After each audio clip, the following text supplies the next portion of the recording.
Hello hi friends, ఇప్పుడు మనం భద్రాచలం పాపికొండల మధ్య ఉన్నామండి. ఇది ఆంధ్రప్రదేశ్ రాష్ట్రంలోని పశ్చిమ గోదావరికి అలాగే తూర్పు గోదావరికి జిల్లాల మధ్య ఉందండి. ఈ ప్రాంతం మొత్తం కూడా 1012 కిలోమీటర్ల విస్తీర్ణంలో వ్యాపించి ఉందండి.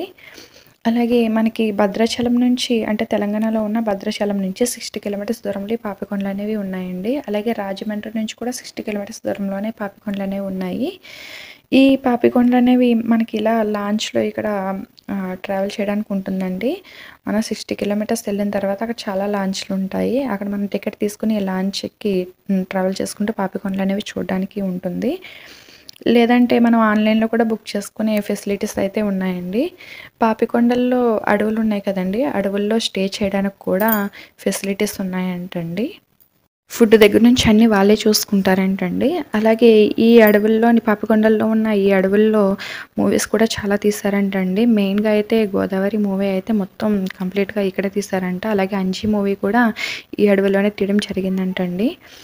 అలాగే ఈ అడవుల్లో చెట్లనేవి ఆకుల్ని రాల్చవంటండి. ఇదొక ప్రత్యేకత అండి.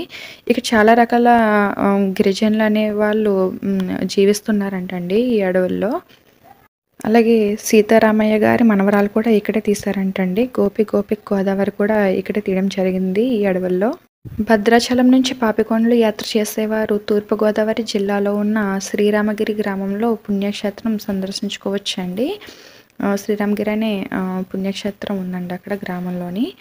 అలాగే 500 సంవత్సరాల సీతారామ లక్ష్మణ ఆలయం ఉంటుందండి. అక్కడే పక్కనే ఎత్తైన 2 పర్వతాలు కూడా ఉంటాయి. అది వాలి సుగ్రీవ గుట్టలుగా చెప్తారన్నమాట అండి. అలాగే పేరంటాలపల్లిలో గిరిజనులు ఎక్కువగా జీవిస్తారండి. అక్కడ కూడా గోదావరి ప్రవాహం చాలా ఇరుకుగా ఎంతో లోతుగా కూడా ఉంటుందండి. ఆ ప్రదేశంలో అయితేని 2019లో ఇన్సిడెంట్ జరిగిందండి. అక్కడే ఒక లాంచ్ అనేది మునిగిపోవడం జరిగిందంట. ఇక్కడ శివలింగం ఆలయం చుట్టూ గిరిజనులు జీవిస్తూ ఉంటారండి. శ్రీరాముని వాకిటం అనే ఆశ్రమం కూడా ఉందంట ఇక్కడ. అలాగే 18వ శతాబ్దం నాటి ఇక్కడ శివాలయం కూడా ఉందంటండి. పేరంటాలపల్లిలో పవర్ లేని ఏకైక గ్రామంగా ఇక్కడ చెప్తారండి. వాళ్ళకి పవర్ లేదంటండి. అలాగే ఇక్కడ కొండలపై నుంచి జలపాతం ఒకటి వస్తుందండి. ఆ జలపాతం నుంచి వచ్చే నీరు చాలా స్వచ్ఛంగా చల్లగా ఉంటుందండి. వాటర్ అయితే చాలా చాలా బాగుంటుంది. వాటర్ కూడా తాగొచ్చండి.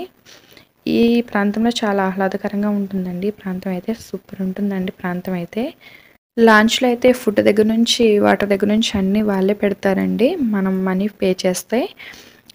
ఒక్కొక్కరికి వచ్చేసి 2500 తీసుకున్నారండి. మాకైతే మనిషికి వచ్చి 2500 తీసుకుంటారు. అలాగే అక్కడ నుంచి మనం బోట్లో ట్రావెల్ చేసుకుంటూ పేరంటాలపల్లిలో మనని వాళ్ళు దించుతారండి. అక్కడ నుంచి మనం టెంపుల్ చూసుకొని మళ్ళీ వచ్చి ఎక్కాల్సి ఉంటుంది. అక్కడ ఉన్న గిరిజనులందరూ కూడా వాళ్ళ ప్రతిభను చూపిస్తారండి. ఆ బొమ్మల రూపంలో అవి చెక్కల్ని బొమ్మల కింద చేసి అవన్నీ చాలా ప్రదర్శించారు వాళ్ళైతే. అక్కడ బొంగులో చికెన్ అవన్నీ కూడా దొరుకుతాయండి. చికెన్ గట్రా ఎక్కువగా బాగా అక్కడ అమ్ముతారన్నమాట. అలాగే తేనె కూడా బాగా దొరుకుతుందండి అక్కడ. ఒరిజినల్ తేనె అన్నమాట అది. తర్వాత మనకి అక్కడ నుంచి మనకి ఫుడ్ కూడా అక్కడే తినాలండి. తినేసిన తర్వాత మనం లాంచ్లో తిన్నాక అప్పుడు లాంచ్ అనేది మళ్ళీ స్టార్ట్ అవుతుందన్నమాట. ఇంకా మళ్ళీ వెనక్కి రిటర్న్ వెళ్తుందన్నమాట భద్రాచలం. అక్కడి వరకునే వెళ్తుందండి. అక్కడ నుంచి మనకి రాజమండ్రి నుంచి వచ్చే లాంచ్ కూడా పేరంటాలపల్లి నుంచే రిటర్న్ అవుతుందండి. అక్కడ నుంచి ఫ్రంట్కి వెళ్ళదండి. ఇంకా అక్కడ నుంచి రిటర్న్ అవ్వడం అనేది జరుగుతుంది. అది రిటర్న్ అలా మళ్ళీ అక్కడ ఇంకా కొన్ని గిరిజనుల ప్రాంతాలను చూపించుకుంటూ తీసుకెళ్ళడం అనేది జరుగుతుందండి. పాపికొండల టూర్ అయితే చాలా చాలా బాగుంటుందండి. ఆ ట్రావెలింగ్, బోట్ ట్రావెలింగ్ అవన్నీ చాలా చాలా అద్భుతంగా ఉంటుంది. పాపికొండలు అనేవి జస్ట్ 2 కొండల మధ్య నుంచి ఒక పాపిడి అనే ఒక సన్నగా కనిపిస్తుందండి అంతే. ఎక్కువ ఖాళీ లేకుండా రెండు కొండల మధ్య మనకి ఒక సన్నని దారిలా కనిపిస్తుంది. 2 కొండలు అంత అలా ఉంటాయండి. దగ్గరగా ఉంటాయి. చాలా చాలా బాగుంటాయండి. ఆ అడవుల్లో స్టే చేసేవాళ్ళు ఎవరైనా చేయాలనుకునే వాళ్ళు చేయొచ్చు. అక్కడ డీటెయిల్స్ కనుక్కుంటే చెప్తారండి. Thank you so much. ఎవరైనా మీకు ఈ వీడియో నచ్చినట్లయితే ప్లీజ్ లైక్ చేసి సబ్స్క్రైబ్ చేయండి. థ్యాంక్ యూ సో మచ్ అండి.